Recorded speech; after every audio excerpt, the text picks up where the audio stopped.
ìwọ tó wò mí sọ̀sọ̀ tó pè mí ní ọ̀rẹ́ Gumi jẹ́ pé tó bá ti rẹ́ni tètò ní ṣe pẹ̀lú mi òun dákọ̀ Gumi tó bá ti pé ẹ̀sìn rẹ náà ló nífẹ̀ẹ́ sí tó bẹ́ẹ̀ ó ti dọ̀tá Ọlọ́run ó ti ṣẹ̀ torí Bíbélì ní wádìí ohun gbogbo dájú ká sì di èyí tó ń ṣe òtítọ́ mú Al-Qur'an náà sọ bẹ́ẹ̀ pé tí wọ́n bá kọ́rọ̀ wá bá ọ ṣèwádìí kó wá mọ tí wọ́n pè lódodo ìjọba yín tó wà lórí àlééfà ṣé wọn ò mọ̀ pé Gumi ń bọ̀ Ìbàdàn kí ni connections tí Oriyomi lè ní pẹ̀lú Gumi àwọn ṣòkòtò tẹ́ nímọ̀ ń wọ̀ tí ò tó lẹ̀ tí ẹni tẹ́ wà ń lo èbò ẹ sọ fún ẹ pé designer ni ṣòkòtò yẹn èyí tó lẹ̀ ń tiẹ̀ bí báwọn native yóò tó lẹ̀ tí ó tó mọ́ ẹ ká ìpínlẹ̀ Ọ̀yọ́ ìpínlẹ̀ Ọ̀ṣun wàhálà ti dé o ní tó mú àwọn ará bí tí wọ́n fi wọ Kwara state gbogbo boundary wa tó connect mọ́ Kwara ẹja jígìrì and I talked about that bush that reserve Igbo reserve ó sọ́npa ẹ̀ Igbo ẹgbẹ́ tí yẹn bá wọ ọbẹ̀ láti bí yóò lọ já Niger state Igbo tó ẹgbẹ́ tí yẹn bá wọ ọbẹ̀ yóò já Benin Republic ṣé bí àwọn tí wọ́n mú àwọn tí wọ́n fẹ́ gbowó sọ pé kí wọ́n lọ sanwó sákàǹtì kan ní Benin Republic yẹn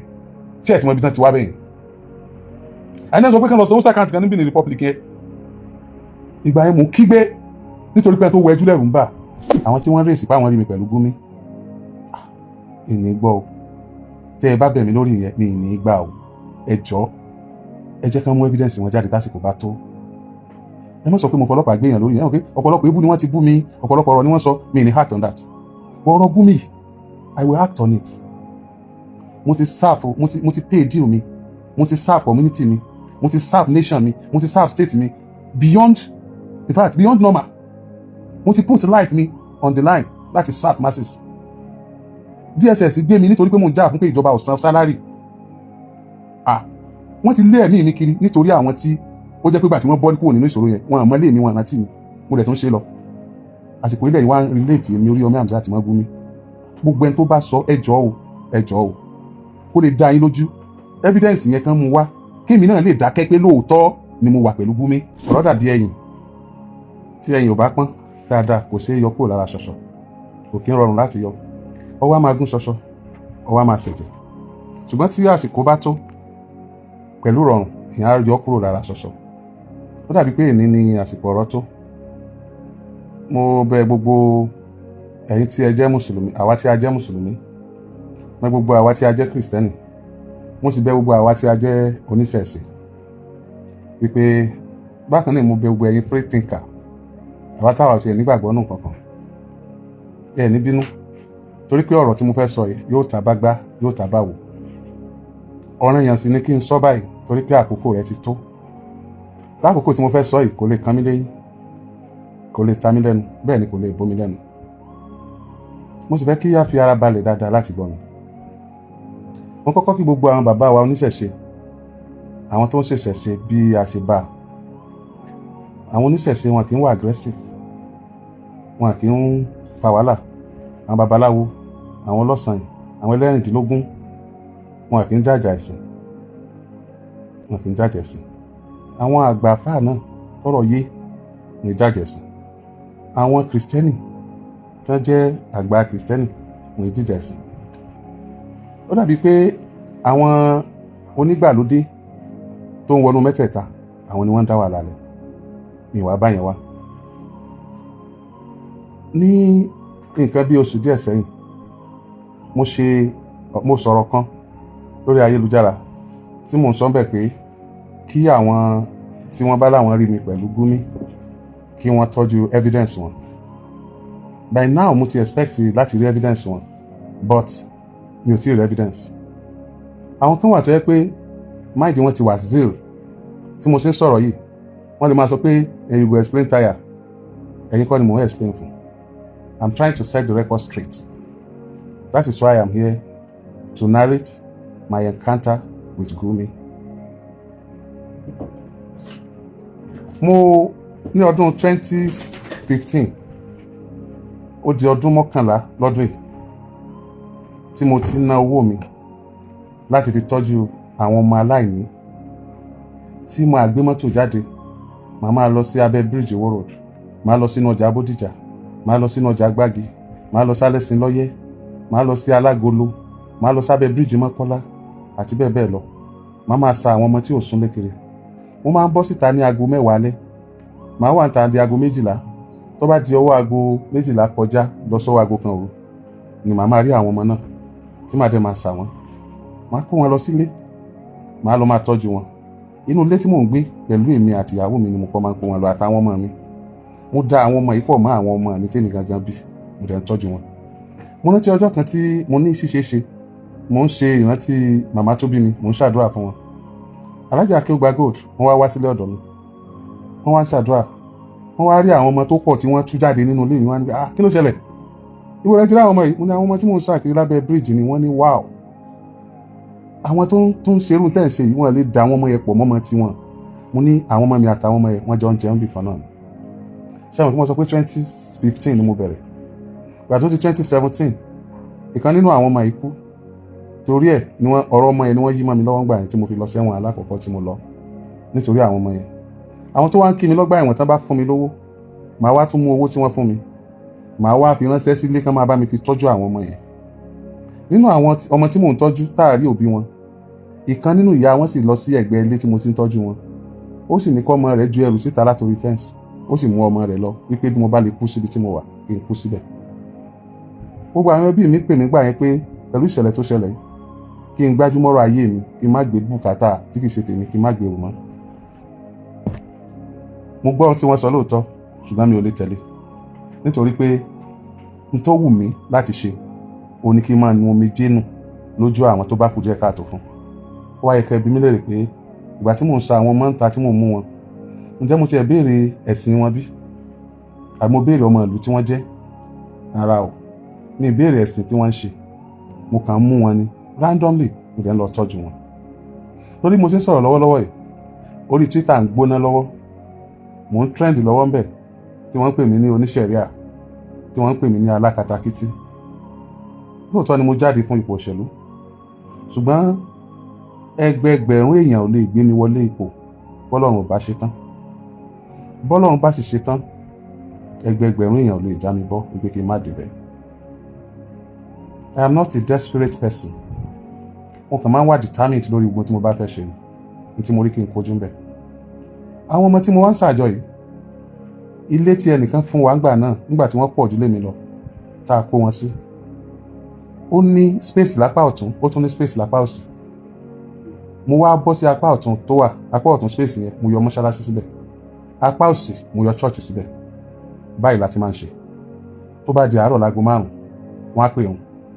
Tí wọ́n bá ti pè òun, a máa wà nínú ilé, ẹni tí ó wẹ̀, wọ́n á ṣàlùwàlá, wọ́n á ṣe gbogbo ẹ̀. Tó bá di 5:45, wọ́n á kírun. Àwọn tó ń lọ school wọ́n á máa múra. Tí wọ́n bá kírun tán, agbègbè tí ilé yẹn wà, Pàárá ni wọ́n ń pè é, wà lẹ́yìn airport. Àwọn tó ń gbé agbègbè yẹn gbà yẹn, tẹ́ bá rí wọn, wọ́n lè sọ fún yín pa ẹ̀. So àwọn Muslim wọ́n á kírun. Tó bá ti ń di aago 6 gẹ́rẹ́gẹ́, gbogbo àdúrà tí wọ́n bá ń ṣe, gbogbo ohun tí wọ́n bá ṣe, wọ́n láti padà wọlé. Wọ́n á lọ take up, wọ́n á máa ṣiṣẹ́ ilé. Àwọn Christian wọ́n á bẹ̀rẹ̀ morning devotion, wọ́n á máa ṣe. Bá a ṣe ń ṣe nìyí. Nígbà tó di time kan, àwọn ọmọ kan wá bá mi nínú àwọn ọmọ ẹ̀tàn jẹ́ Christian nítorí pé wọ́n mọ̀ pé Muslim lèmi. Wọ́n rò pé táwọn bá sọ fún mi pé àwọn di Christian, àwọn di Muslim, àwọn arójú rẹ̀ mi màá tún máa ṣe dáadáa sáwọn yàtọ̀. Gbogbo àwọn ọmọ ẹ̀ tó jẹ́ Christian wọ́n ní, Daddy, we want to be praying like you. Let us be going to mosque. I said no. Wọ́n ní Daddy àwọn náà fẹ́ di Muslim. Mo ní no. Kò sáàyè ẹ̀ lè di Muslim. Mo mú yín níta gẹ́gẹ́ bí Christian. Mi ì dẹ̀ mú yín nítorí ẹ̀sìn. Nígbà tí ẹ bá dàgbà, tí ẹ bá di 18, ẹ lọ sí ẹ̀sìn tó wù yín. Ṣùgbọ́n bẹ́ẹ̀ ṣe wà lákàtà mi, ẹ̀sìn tí kálukú bá ṣe dọ́dọ̀ mi ló gbọ́dọ̀ máa ṣe. Ẹ̀yin èèyàn mi ń lé, Oriyomi oníṣẹ̀ríà, Oriyomi alákatakítí, Oriyomi ọ̀rẹ́ Gumi, Oriyomi ọ̀tá Kìrìsìtẹ́nì. Ṣé tó bá jẹ́ wípé mo jẹ́ ọ̀tá Kìrìsìtẹ́nì, ta ni ó bí mi tí mo bá sọ gbogbo àwọn ọmọ yẹn di Mùsùlùmí? Òmù yẹn sì wà ń bẹ̀ o, àti padà kọ́lé fún wọn. Tí mo bá sọ gbogbo àwọn ọmọ yẹn di Mùsùlùmí lénìí, ta ló fẹ́ bí mi? Ẹ bá mi ká lọ. Bí mo ṣe ń rí àwọn ọmọ yẹn nìyẹn.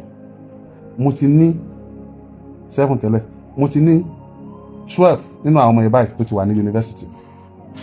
Èyí tó ń ṣe nursing wà ń bẹ̀, èyí tó ń ṣe aeronautical engineering ó wà ń bẹ̀, agric extension ó wà ń bẹ̀, political science ó wà ń bẹ̀, mass communication ó wà ń bẹ̀, èyí tó ń ṣe law ó wà ń bẹ̀. These are the children I pick from the street. Èyí tó ń ṣe cyber security ó wà ń bẹ̀. These are the children I pick from the streets without asking what is your religion, what is your tribe. mi ò bí wọ́n lẹ́nìtìn. Mo sọ iye tí mò ń san fún owó school àwọn ọmọ yẹn ní term. Mo ní àwọn kan bẹ̀ tó jẹ́ pé ẹ lè confirm Maria, Ayọ̀bámi, Israel, Pepi, gbogbo àwọn tí mò ń dákọ yẹn, they are not Muslim, they are Christian. Ẹ wá béèrè ní gbogbo Ọ̀yọ́ state lónìí, any orphanage home tẹ́ ẹ bá rí tó jẹ́ pé Christian ló ní, tó jẹ́ pé àwọn ọmọ mùsùlùmí tó wà níbẹ̀ máa ń kírun, ẹ mú wá kí n gbọ́. You can never see an orphanage home owned by Christian ó jẹ́ pé ọmọ tó wà níbẹ̀ ó ń kírun, ó ń lọ mọ́ṣáláṣí, ó ń gbààwẹ̀ Ramadan, ó ṣe ogun tẹ́ kí mùsùlùmí ṣe. No, you can never see it. Tó bá dìgbà Christmas, máa celebrate Christmas fún wọn. Tó bá dìgbà Easter, máa celebrate Easter fún wọn. Tó bá dìgbà àwẹ̀, máa celebrate Ramadan fún wọn. Tó bá dìgbà Iléyá, máa celebrate Iléyá fún wọn. Nobody taught me all this. Gbogbo ìgbà tí mò ń ṣe léyìí, mi ò kò sí lẹ́mìí mi pé mo á pé máa tiẹ̀ gbígbá òṣèlú láyé mi àbí máa pé kẹ́ wá dìbò fún mi. Now, fast forward. I have many Christian friends. Èmi lọ́lọ́run gbé àgídìgbò lé lọ́wọ́. Ẹ lọ wo àwọn staffs tó wà níbẹ̀. Tí mo bá ti rán yàn lọ Mẹ́kà ni mo rán yàn lọ Jerusalem. Pastor Olúwafọláhàmí Abímbọ́lá kò ń ṣe nickname o, real pastor ni. I'm not saying this because I want you to vote for me. I'm not saying this because of politics. I'm saying this nítorí àwọn tó fẹ́ kàn bínú Ọlọ́run kàn lè kàn sàn. I'm saying this because of my children. Àwọn ọmọ mi tí ó jáde lọ́la tí wọ́n ní I am so Oriyomi Hamzat. Àwọn onírọ́, àwọn ẹni bí, àwọn ẹlẹ́tàn, àwọn ọ̀bàyéjẹ́ ká má máa pe ọmọ mi ní àwọn ọmọ ọ̀rẹ́ Gumi, àwọn ọmọ bandits. I don't know where you come about this, but lẹ́ẹ̀kan sí ẹ jẹ́ kí n bẹ̀ yín, mo bẹ̀ yín torí Ọlọ́run, gbogbo ẹ̀yin olólùfẹ́ Oriyomi Hamzat ní Nàìjíríà àti lókè òkun, mo bẹ̀ yín, ẹ jọ̀ọ́, nǹkan kan wà tẹ́ ẹ̀ nígbà lọ́wọ́ mi o, ẹ jọ̀ọ́, àwọn tí wọ́n rèsì pé àwọn rí mi pẹ̀lú Gumi, ìní gbọ́ o, tẹ́ ẹ bá bẹ̀ mí lórí ìyẹn mi ìní gbà o, ẹ jọ̀ọ́, ẹ jẹ́ kán mú evidence wọn jáde tásìkò bá tó. Ẹ má sọ pé mo fọlọ́pàá gbé yàn lórí yẹn, okay? Ọ̀pọ̀lọpọ̀ ebú ni wọ́n ti bú mi, ọ̀pọ̀lọpọ̀ ọ̀rọ̀ ni wọ́n sọ, mi ní act on that. Ọ̀rọ̀ Gumi, I will act on it. Mo ti serve, mo ti pay deal mi, mo ti serve community mi, mo ti serve nation mi, mo ti serve state mi beyond, in fact beyond normal. Mo ti put life mi on the line láti serve masses. DSS gbé mi nítorí pé mo ń jà fún pé ìjọba ò san salary. Wọ́n ti lé ẹ̀mí mi kiri nítorí àwọn tí ó jẹ́ pé gbà tí wọ́n bọ́ kúrò nínú ìṣòro yẹn, wọ́n àmọ́ lé mi, wọ́n rántí mi, mo dẹ̀ tún ṣe lọ. Àsìkò ilẹ̀ yìí wá ń relate mi Oriyomi Hamzat mọ́ Gumi. Gbogbo ẹni tó bá sọ ẹ jọ̀ọ́ o, kó lè dá yín lójú, evidence yẹn kan mú wá, kémi náà lè dákẹ́ pé lóòótọ́ ni mo wà pẹ̀lú Gumi. Bó mo ṣe wá pẹ̀lú Gumi, wọ́n mẹ́rin yẹn jáde lọ́dọ̀ ẹ̀ tí yóò béèrè ẹ̀rí lọ́wọ́ wọn. Ṣé mọ̀ pé ìyẹn gan làwọn ọmọ tèmi náà fi rìn tí wọ́n yàn lọ́jọ́ ọ̀la. Abẹ́ gẹ̀ẹ́tẹ̀, Pastor Olúwafọláhàmí Abímbọ́lá níjọ́ tó wá bá mi, ó mọ̀ pé mùsùlùmí ni mí o. University of Ìbàdàn láti pàdé. Mo borrow course kan ní department wọn. Òun wà ní 100 level, èmi wà ní 200 level. Ó ní mo lọ borrow course yẹn. A parí lọ́jọ́ yẹn mò ń lọ, òun ló bá mọ́tò mi pé òun fẹ́ wá rí mi, mo ní kó wá rí mi lọ́fíìsì. Ọjọ́ tó dọ́dọ̀ mi, ó fẹ́ tọ́jú Bible sísàlẹ̀ kóun tó gòkè wá bá mi lọ́fíìsì. Èmi kan wá ní kóun mú lọ́wọ́ ẹni tó ń lọ bá òrì bẹ́yẹn. Ó ti fi Bible síbi machine rẹ̀, small Bible tó mú Gideon, wọ́n hà fún wa nígbà tá a wà ní secondary school. Bible Gideon yẹn. Ó padà lọ sàlẹ̀ ó lọ mú. Ìgbà tó dọ́dọ̀ mi, ó fẹ́ máa bá mi sọ̀rọ̀ pé kí n jọ, kí n gba òun, mo rí Bible lọ́wọ́ ẹ̀. Wọ́n ní wow, you are a Christian. Ó ní yes, I'm even a pastor. Mo ní má sọ kankan mọ́, mo ti gbà ẹ́ wọlé. He was wondering pé why tí mo sáré gba wọlé bẹ́ẹ̀. Mo ní because you are a pastor. I needed a pastor beside me. Ó wà lọ́dọ̀ mi ti sin o. Lọ́dún yìí, mo fẹ́ ràn yàn lọ Mẹ́kà. Torí pé owó ẹ tí màá rán lọ Jerusalem ò pé, mo stop àwọn tí mo fẹ́ rán lọ Mẹ́kà. Pé ọdún tí mo bá rówó ní Jerusalem náà màá rún ní Mẹ́kà lọ. The same hour tí wọ́n fi ń ṣe Christian prayer, iná wọn fi ṣe Muslim prayer lágídígbò. Ìyá níwẹ̀, Kristẹni ni wọ́n. Wọ́n dẹ̀ sọ fún mi pé bàbá àwọn gbìyànjú láti lọ Jerusalem kó tó kú, ó dààmú gan lórí ẹ̀. mo ní tí wọ́n bá lọ nínú ìrànyìn ẹ̀yìn lẹ́kọ̀ọ́kọ́ lọ. He nearly run mad the day I told him that I have paid. But the day I told her that I have paid that she's going to Jerusalem this year. She went to Jerusalem. Ọjọ́ tó di Jerusalem dé, ó ní mo gbé lọ sílé tí mo kọ́ fún Namuloko. She's a Christian. You know how many Christians around me? There are many. The Christians around me, there are many. Literally, I'm a very liberal man. I'm that guy, that man that believes so much in what I am doing. And I believe in what you are doing for you. Religion to me, larger percentage of àwọn tó ń practice religion lẹ́nu nítorí bá lọ́wọ́ òbí wọn náà ṣe.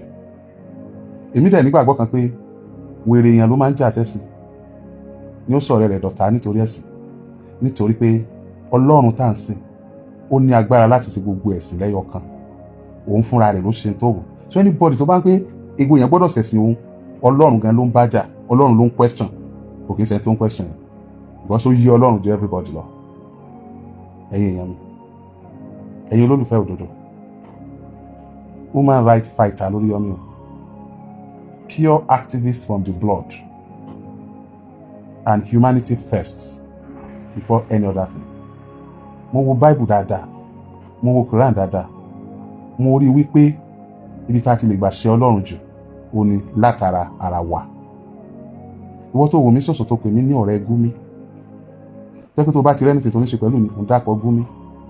Tó bá ti pé ẹ̀sìn rẹ náà ló nífẹ̀ẹ́ sí tó bẹ́ẹ̀, ó ti dọ̀tá Ọlọ́run, ó ti ṣẹ̀. Torí Bíbélì ní wádìí ohun gbogbo dájú, ká sì di èyí tó ń ṣe òtítọ́ mú. Al-Qur'an náà sọ bẹ́ẹ̀ pé tí wọ́n bá kọ́rọ̀ wá bá ọ, ṣèwádìí kó wá mọ tí wọ́n pè lódodo. Where is that gullibility comes from? Ìwà gọ̀. Ẹni tí wọ́n ti ẹ̀ sọ fún yín pa ẹ̀ tí ẹ̀ wo àti máa ṣe bọ ẹ̀ gan, kẹ́ ẹ wo orí èèyàn tó jẹ́, kẹ́ ẹ wo ohun tó ti ń ṣe. Ìgbà tí ìsìnkú ẹ̀yin náà gbàdúrà k'Ọlọ́run ó pa yín dà sáìdá, ká padà sí aburú bá yín. Ẹ ní gbàdúrà ká padà sí aburú bẹ́ẹ̀ lómi ìlànà. Ẹni tó kó gbogbo ẹlẹ́sìn mọ́ra, bàbá ìyá mi, bàbá tó bí ìyá mi gangan, ni wọ́n ń pè ní Adégòkè Àkànmú, ọmọ Agẹṣin jáwé Ifá, ọmọ atẹ́niwíjọ́ pípẹ́pẹ́ pé ọ̀rọ̀ mọ́ bá gbọ́nlẹ̀, babaláwo ló bí. Àìmọye orin Ifá tá a mọ̀, tó pé tá a bá ń ṣètò lórí rédíò gan, tá a bá ń lò, àwọn èèyàn mọ̀ wò pé bó ló ṣe jẹ́ ni. And if you care to know, I studied Yorùbá ní University of Ìbàdàn. Anybody tó bá dẹ̀ study Yorùbá, ẹ lè imagine ibi tí wọ́n gbé ẹ̀rìn dé nínú àwọn nǹkan tá a bá láyé. Ẹ̀yin olólùfẹ́ òdodo, kí wá ni mo ṣe ní Sojourn, kí ni mo ṣe ní Ẹ̀kántà pẹ̀lú Gumi? Ẹ deserve explanation. University of Ìbàdàn ni wọ́n ti ṣètò tí àwọn kan lọ crop, tí wọ́n gbé fọ́tò, tí wọ́n fún ní, wọ́n zoom ẹ̀ from afar, wọ́n jẹ́ kójú yẹn blur because I am used to face cap and that person as well used face cap and the sitting position of that guy sef ó jọ tèmi nígbà wọ́n zoom ẹ̀ mọ́ra tán. Àwọn tí wọ́n máa ń ṣèwádìí, mo ní kí wọ́n bá ń ṣèwádìí picture yẹn, mo fẹ́ mọ ẹni tó wà ń bẹ̀ yẹn gangan. Number one ni pé the picture, ẹni tẹ́rí nínú picture yẹn gangan tó jókòó yẹn, ẹni tó jókòó sí yẹn gan ṣe Gumi o. That's another event táwọn kan lọ ṣe tí bọ̀bọ́ yẹn dẹ̀ jókòó bẹ́ẹ̀, àmọ́ tí wọ́n ṣe o, ìmọ̀ kankan pa event yẹn o.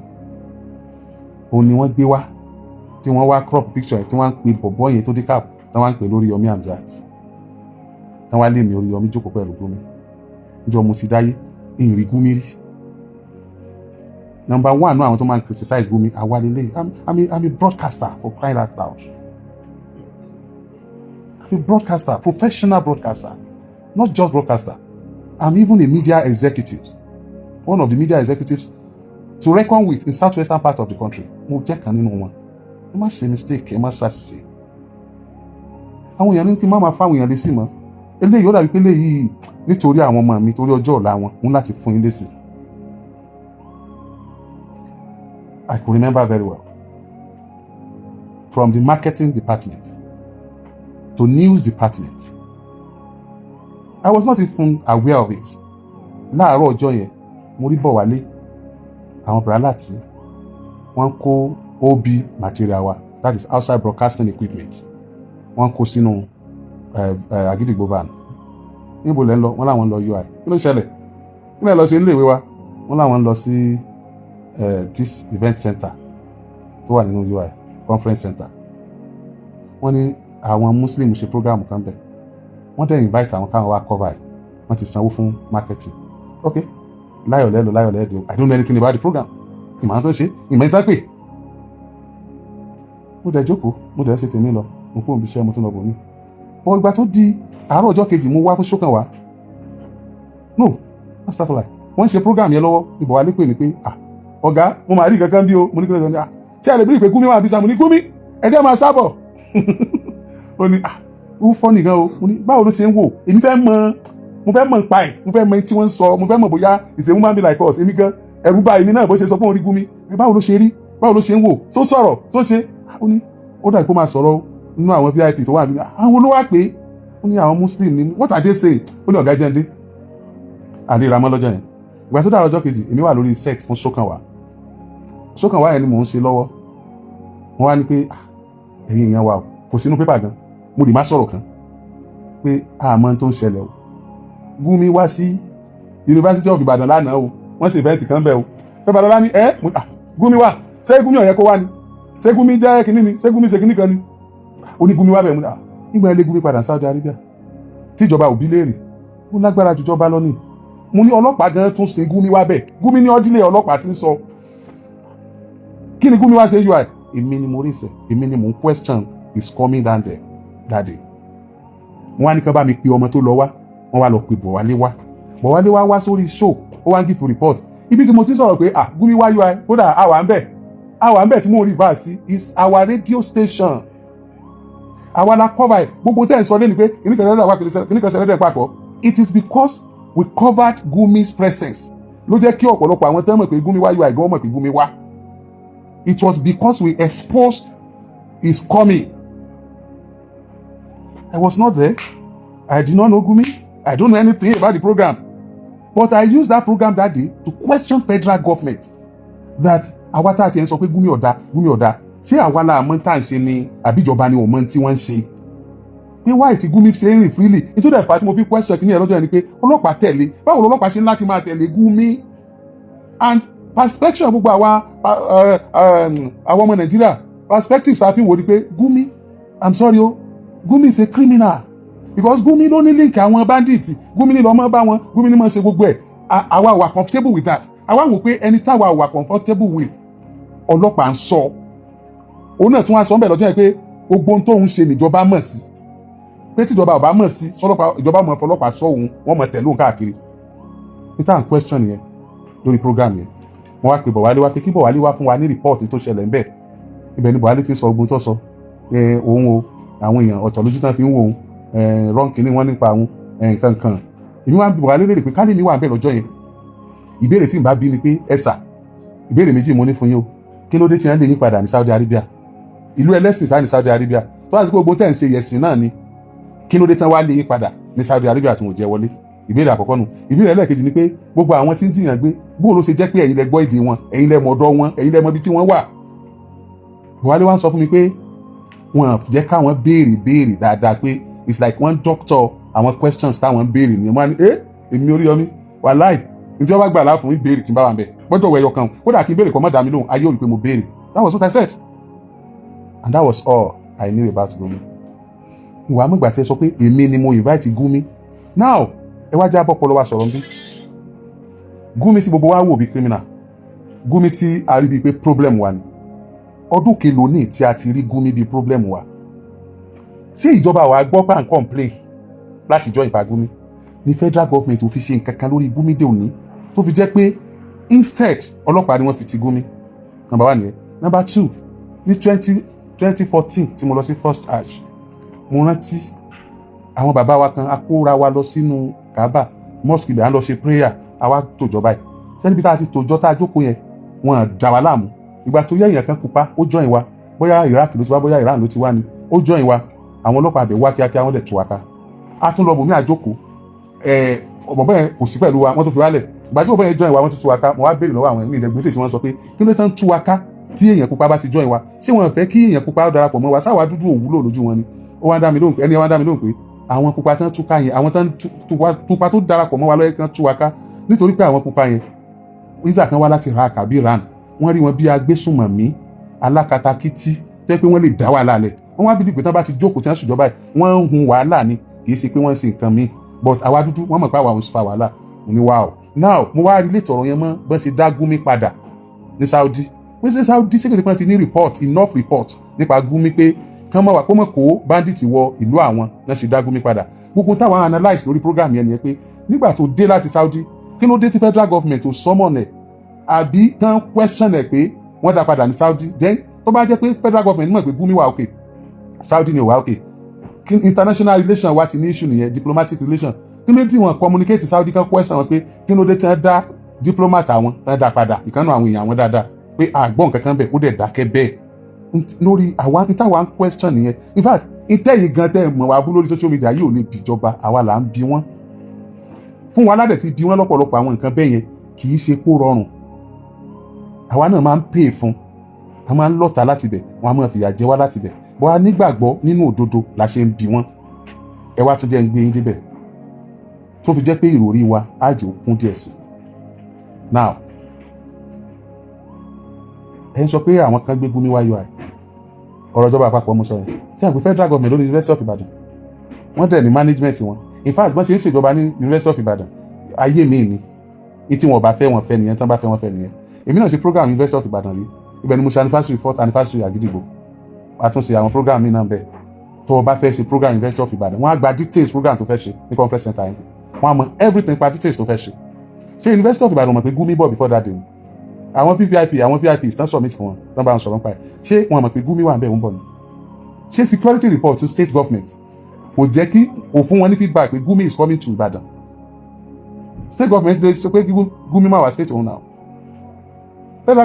the University of Ìbàdàn lè sọ pé àwọn ò gba Gumi láàyè náà àwọn méjèèjì yẹn tí wọ́n wà in charge tí wọ́n ní agbára àti àṣẹ lọ́wọ́ tí wọ́n fọwọ́ lẹ́rán tí Gumi fi wá ṣé àwọn ló yẹ kẹ́ ẹ máa bú ni àbẹ́mi tí ìmọ̀wọ́ tí ìmẹ̀sẹ̀ because mo ti padà find out pé nínú àwọn tó ń promote láti máa Oriyomi ní èèyàn Gumi mo find out pé àwọn data boys ìjọba tí ń bẹ lóde ìpínlẹ̀ Ọ̀yọ́ tẹ́rù ń bà ní wọ́n pọ̀ ń bẹ àwọn data boys wọn tí wọ́n ń wá nǹkan tí wọ́n sọ pa Oriyomi tí wọ́n rí rárá àwọn ni wọ́n tún lọ mú yẹn jáde ọ̀gá yín ìjọba yín tó wà lórí àlééfà ṣé wọn ò mọ̀ pé Gumi ń bọ̀ Ìbàdàn kí ni connections tí Oriyomi lè ní pẹ̀lú Gumi àwọn ṣòkòtò tẹ́ ní mọ̀ ń wọ̀ tí ò tó lẹ̀ tí ẹni tẹ́ wà ń gbé ẹ sọ fún ẹ pé designer ni ṣòkòtò yẹn èyí tó lẹ̀ ń tiẹ̀ bí báwọn native yóò tún tó lẹ̀ tí ó tún máa ká bí mo wọ jean yóò tún tó lẹ̀ tí ó tún máa ká.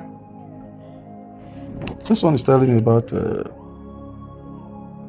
data fẹ́ tán bí mo wọ jean yóò tún tó lẹ̀ tí ó fẹ́ máa ká but that particular trousers tẹ́ ń sọ̀rọ̀ ẹ lọ wò dáadáa designer ni kódà ẹni tó rí ọ̀wọ́ tó bá jẹ́ pé band ẹ tó bá wọn size ẹ wọ́n ṣe kó má tó lẹ̀ ni ìgbà tí wàá fi ń bú mi òde mi náà fi yọ̀ sí pé fine ìgbà yẹn èmi wọn fi ń rẹ́rìn ni pé èmi ó dà pé mo ra pieces aṣọ yẹn ó lé 24 gan mo ti lo batch kan tán mo tún ti lo batch kejì torí mo like ẹ betless ni àwọn kan ní bet inú ẹ ó dẹ̀ máa ń fúyẹ́ lára mi ó máa ń jẹ́ kí n gbé body anywhere tí mo bá ń lọ ni wọ́n ń pè ní inú àti pé tó bá wù mí tí mo dá bẹ́ẹ̀ èmi ni mo dá bẹ́ẹ̀ in force anybody láti dá bẹ́ẹ̀ ṣe gẹ́tẹ̀ ni force anybody that's my belief should be personal belief religion your belief should be personal pé kẹ́nìkan fara ní ẹnìkan nípa belief ẹ̀ so Gumi wá bó ló ṣe kun Oriyomi kí ló ṣe kàn mí rí tó fi wá tó fi lọ tí ti ẹ̀ gbọ́ language ẹ̀ gbọ́ lẹ́yìn kó ṣèbó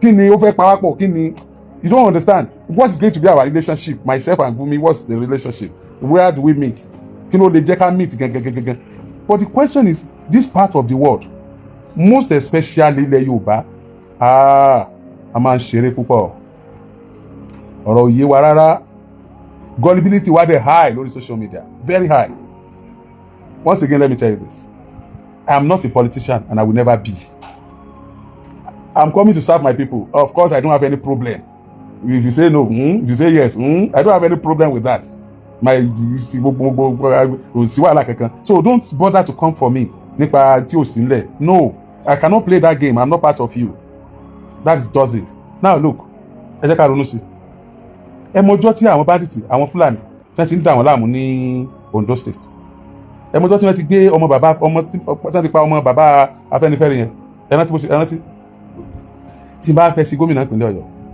tó bá rẹ́ nìkan nínú àwọn tó fẹ́ sí gómìnà, àwọn kan ti wa mọ́tò lọ Òkè Ògùn lónìí tí wọ́n lọ bá àwọn Fúlàní, wọ́n ní wọ́n pa kámẹ́rà, wọ́n lọ bá Fúlàní jẹ wàrà, wọ́n bá wọn sọ̀rọ̀, wọ́n wọnú igbó lọ bá Fúlàní, wọ́n ní wọ́n pa kámẹ́rà. Me, I will not pa kámẹ́rà. Ní Ọ̀yọ́ state tó bá fẹ́ dìbò, wàá rí Haúsá, wàá rí Fúlàní, wàá rí Ìgbò, wàá rí Gèdè. Ó ti gẹ̀tẹ̀. So I am not, kò sọ́wọ́ mi níbi àbòsí o, ẹlẹ́dàá mi ò ní jẹ́. Gbogbo ìgbésẹ̀ tó bá lè gbẹ̀mí èèyàn, tó bá lè pa àwọn kan lẹ́kún, tí ó fa àwọn kan sínú ìbànújẹ́, ẹlẹ́dàá mi ò ní jẹ́ níbẹ̀. I'm not a desperate. Kò sí ni mò ń wá ná, kí mò ń wá.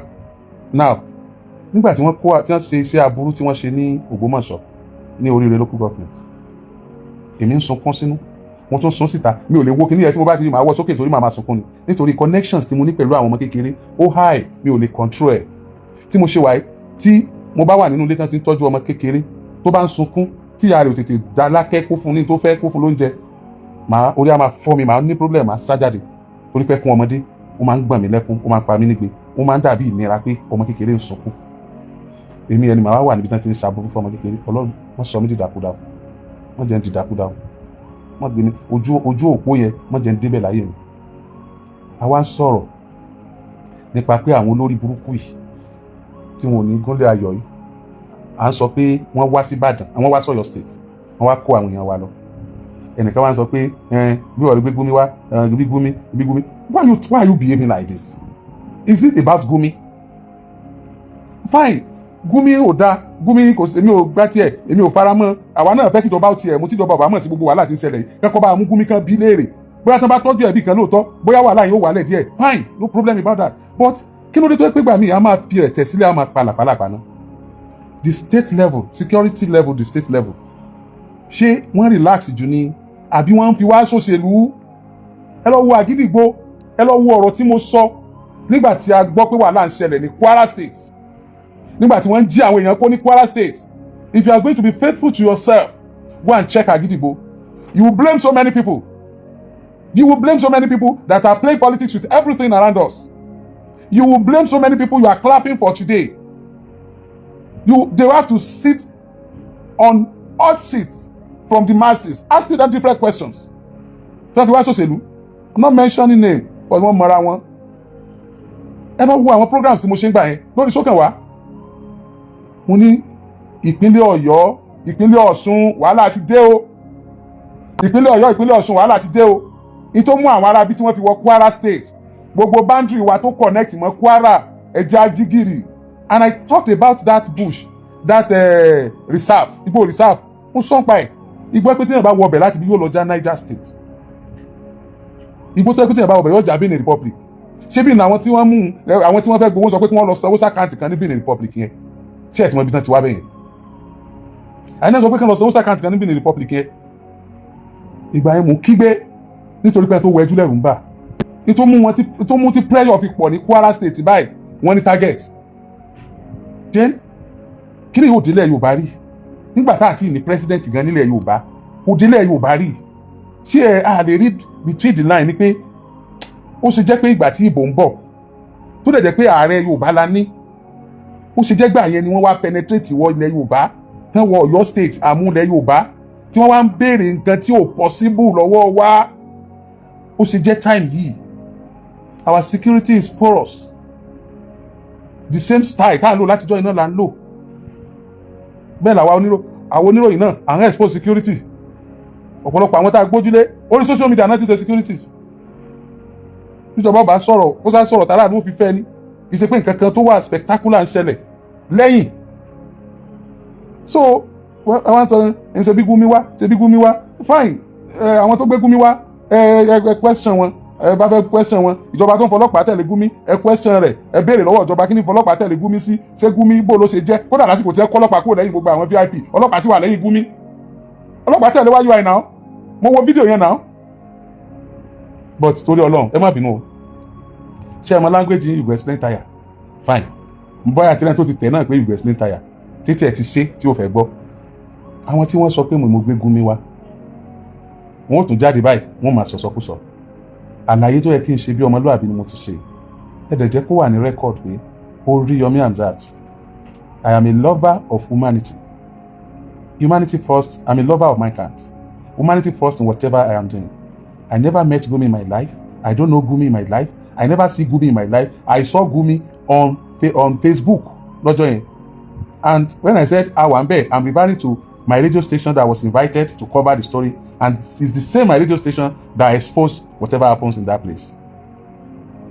Bá jẹ́ pé torí pé mo expose tó ṣẹlẹ̀ ńbẹ̀ ni mo fi sẹ́yìn, ẹ má bínú. Bóyá ká máa dákẹ́ ńjọ́ mi. Bóyá torí pé mo question ìjọba pé irú right wo ni Gumi ní, pé wọ́n jẹ́ ká mọ Gumi tí ń kọ́ ọlọ́pàá kiri, wọ́n ní Gumi kò ń sáájú ìjọba ọ̀tún bí ní Nàìjíríà. Bá ti pé ìyẹn náà mo fi sẹ́, ẹ má bínú. Ṣùgbọ́n gbogbo ẹ̀yin tẹ́lẹ̀ rí mi pẹ̀lú Gumi, tẹ́lẹ̀ mi jókòó pẹ̀lú Gumi, èmi ò ní dáríjì yín, Ọlọ́run ò ní dáríjì yín o. Bí ẹ bá tọ́dọ̀ ìjọba, tọ́lọ́run bá ní kí ìjọba ó mú yín, tí mo bá gbégbèsè tèmi náà ń kúkú lọ́wọ́ tó bá jiná tán, tí wọ́n bá sọ pé wọ́n mú àwọn, ẹ jọ̀ọ́ torí Ọlọ́run, àbí àwọn olólùfẹ́ mi ni wọ́n gbégbèsè, ẹ jọ̀ọ́ torí, àbáwọn tí wọ́n ti fẹ́ dì pẹ̀lú mi gan pé tọ́lá pé àwọn fẹ́ evidence, àwọn ọlọ́pàá mú wọn kán wá rojọ́, ẹ má sọ pé Oriyomi dákun tú wọn lẹ̀, Oriyomi you know you want to do this, Oriyomi you know you have to overlook. No, we have to set record straight nítorí àwọn ọmọ tèmi náà bí. Ká má máa kí àwọn ọmọ mi mọ́ Gumi lọ́jọ́ ọ̀la. We have to set the record straight lórí ọ̀rọ̀ àwọn ọmọ ọlọ́mọ tí wọ́n wà lọ́dọ̀ àwọn agbésùnmọ̀mí. Ẹ jẹ́ ká bẹ̀rẹ̀ sí ní máa bi ìjọba ní critical questions. I mean critical questions. Gumi ni erépa lásán là ń ṣe lórí social media o. Gumi, mo rántí dáadáa wípé Gumi lọ sí Ìgbòho, ó tún lọ dúró ti signboard kan báyìí ní Ìgbòho lọ́dún kan báyìí. Àwa náà akékèké lórí rédíò wa ń gbà náà pé kí ni Gumi lọ sí Ìgbòho. Kódà táìmù tí Gumi lọ Ìgbòho fúnra rẹ̀, Sunday Ìgbòho, ó wà incarcerated that time. Tàbí sọ pé sọ lọ fi wọ́n sí ẹlẹ́yà ń bẹ̀ ni. Ó dúró, wọ́n ló ń kọjá lọ, níbo ló ń kọjá lọ ń bẹ̀ ní táìmù yẹn. Iléṣà Bàrùbá ló ń kọjá lọ hẹ́n. Wọ́n lọ́nà Iléṣà Bàrùbá ló ń lọ. Kí ló lọ sí Iléṣà Bàrùbá? Àwọn èèyàn wo ló lọ kí Iléṣà Bàrùbá tó fi jẹ́ pé Ìgbòho ló ti ní stop over tó dúró ti ní signboard kan báyìí. Ti Muslim grammar school. Tó dúró ti signboard kan báyìí, signboard school nígbò akékèké ńgbà náà. So ẹ̀yin yẹn wa, I have said my own, and I know for those that are reasonable, that are ready for the truth, their heart is open for the truth, their mind is open for the truth. You have heard from me. You have heard from me. Lẹ́ẹ̀kan sí, I am a lover of mankind. In whatever I am doing, what do I call it? Humanity first.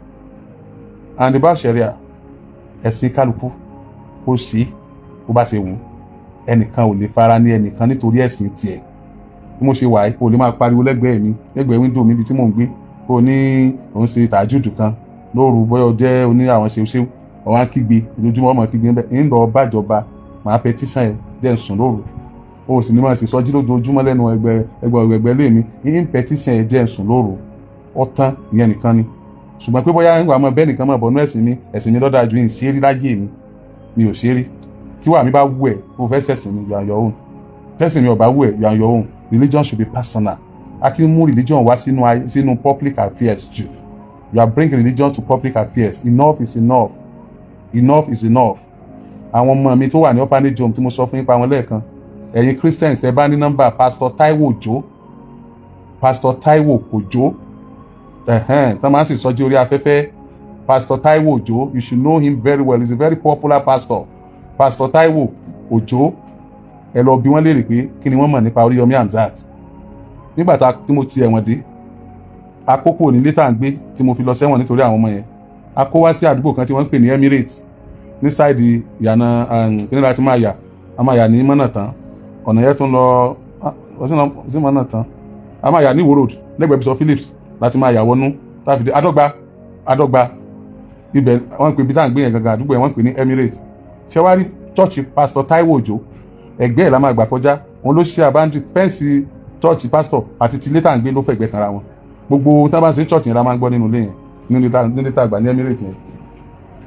Church Pastor Taiwo Òjó làwọn ọmọ mi ń lọ, àwọn ọmọ orphanage home mi.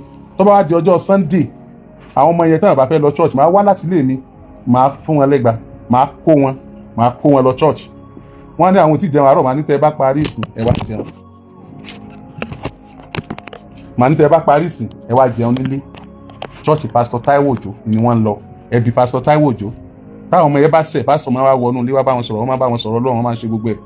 Ní Pastor Taiwo Òjó kan náà, tí church tán ní big church lọ́nà Ọ̀fẹ́ nísìn níbi mo ti gbàgbé orúkọ ẹ̀ ní Òṣègèrè. Tán ní big church lóṣègèrè yẹn. if you ask his number, call him and ask about Oriyomi from him. When it comes to religious tolerance, ẹbí wọn lè rí pé kí ni mo ṣe. Mo máa ń kó àwọn ọmọ yẹn wá sí church Pastor Taiwo Òjó ni. Tá bá tún ṣe tán parí, màá lọ kó wọn fúnra mi. Èyí tí ò lè rìn máa gbé, màá ló jẹ́ yìí ti ready ẹ wá jẹun. That same church. Tá bá tún ní special program ní church, mo tún máa ń kó wọn lọ. Nígbà tí a tún kúrò ńbẹ̀ yẹn, tá a lọ sí ilé tí a kọ́ fún àwọn ọmọ tó jẹ́ permanent place wa, permanent site ní Alákẹ́ Adégbàyí, ilé ọmọ Oriyomi wà ńbẹ̀. Winners Chapel ní church tán máa ń lọ. Church yẹn wá máa fi mọ́tò kó wọn lé. Ìgbà tó yá tí àwa náà ní bus, orphanage bus, màá ní kí driver yẹn kó wá láàárọ̀ kó gbé wọn lọ church kó dá wọn padà. So first service náà máa ń lọ ní Winners Chapel tó wà ní ẹ̀gbẹ́ airport. Ẹ lọ béèrè, àwọn ọmọ wọn ń lọ the same, àwọn tó jẹ́ Christian níbẹ̀. So àwọn kìíní ẹ gbé sínú ọpọlọ kẹ wá wò pé ẹ̀yin tẹ́ ń bú mi gan, ẹ̀yin gan ò ṣe tó mi ní dáadáa nínú ẹ̀sìn. Mo mówó mi mo fi rán yẹn lọ Jerusalem, bí mo ṣe rán wọn lọ Mecca mo rán wọn lọ Jerusalem. Mo gba Christian ṣiṣẹ́, mo gba Mùsùlùmí ṣiṣẹ́. Tẹ́ bá ṣe rí Muslim lẹ́gbẹ̀ẹ́ mi, lẹ́ẹ̀ máa rí Christian lẹ́gbẹ̀ẹ́ mi. I'm a liberal man. I am far from what you are calling me. I never met Gumi in my life till this present moment. Ọjọ́ àkọ́kọ́ tí mo kọ́kọ́ rí Gumi tó ń lanu sọ̀rọ̀ lórí social media ni mo ti rí. Tẹ́lẹ̀tẹ́lẹ̀ orí paper, newspaper ni mo ti máa ń rí. So àwọn tí wọ́n sọ pé kí n gbégbèsè láti make sure pé àwọn tán evidence wọn kò jáde, wọn kò evidence wọn jáde, ìyẹn máa padà exonerate mi pátápátá. Ẹ ṣé mo dúpẹ́ o. Àṣíràdùà àgbàdùà àwọn ọmọ wa tí wọ́n kó, tọrọ ọmọ wa ni wọ́n, àwọn ọmọ wa tí wọ́n kó, Ọlọ́run dákun bá dá wọn padà láyọ̀, máa dá wọn padà láyọ̀. Mi ò lè rántí kí inú mi má bàjẹ́. Tójò bá ń rọ̀ lọ́wọ́, màá máa rò pé àwọn ọmọ yẹn wà ní òjò. Mo rántí èyí tí wọ́n pọ̀n lẹ́yìn tí ò lè rìn, tí ò tí ì lè máa rìn, ọmọ ọdún 2. Bóòrùn bá ràn tó mú sansansan, àwọn ọmọ yẹn máa wà ní òrùn báyìí. Ẹ̀fọn máa jẹ wọ́n, irù, kòkòrò burúkú oríṣiríṣi á máa jẹ wọ́n. Wọ́n dẹ̀ ń ṣe àwọn ọmọ ìléṣe, wọ́n kíke bọ́ná, wọ́n ń yọ sí wọn lára. Àwọn tó darí wa táwọn náà bá rántí eléyìí lọ́wọ́lọ́wọ́, tí wọ́n rántí ìṣẹ̀lẹ̀ yẹn, ó yẹ kán bú sẹ́kún ni. Nítorí pé ẹ̀kọ́ ìmọ̀ ẹ̀sìn tèmi sọ pé adaranjẹ ni wá. Gbogbo ohun tó bá ṣẹlẹ̀ nígbà tó ń ṣèjọba pátá, gbogbo ẹ̀ ló jábọ̀ fọ́lọ́run. Bóyá owó security tó yẹ ká fi tọ́jú wọn la fi tọ́jú wọn tó, bóyá ètò tó yẹ ká ṣe la ṣe tó, bóyá a fi nǹkan falẹ̀ ni, àbí kì í ṣàwa náà, gbogbo ẹ̀ pátápátá á jábọ̀ fọ́lọ́run. Oriyomi Hamzat lórúkọ mi. Ẹ já máa wádìí òdodo dájú ká tó máa dọ̀tá ẹni tó yẹ ká sọ̀rọ̀ rẹ̀. Ẹ ṣé mo dúpẹ́ o.